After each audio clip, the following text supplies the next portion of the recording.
कुंपण करायचं आहे. कुंपणानंतर मग ग्रीन शेडचा कपडा साईडने लावायचा आहे कुंपणाला, जेणेकरून 7 ते 8 दिवसानंतर हे ऑलमोस्ट कुंपण लाकडाचं त्याचं मिक्सचर आहे. साईडने कुंपणाला ग्रीन शेडचं काम झालेलं आहे ऑलमोस्ट. प्रत्येक खड्ड्याच्या आत्ताची जी ग्रोथ आहे ते तुम्ही बघून चकित व्हाल.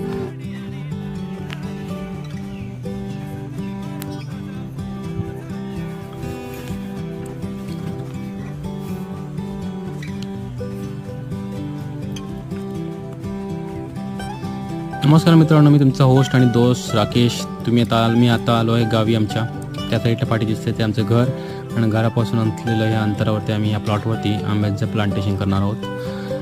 तर ऑलमोस्ट प्लांटेशन करण्यासाठी खड्ड्यांची जी मार्किंग आहे ती ऑलमोस्ट झालेली आहे. तुम्ही ते बघू शकता की ह्या प्रकारे आम्ही खड्ड्यांची मार्किंग केली आहे. 10-12 फुटावरती प्रत्येक आंबे असणार आहेत. हा वरचा प्लॉट आहे.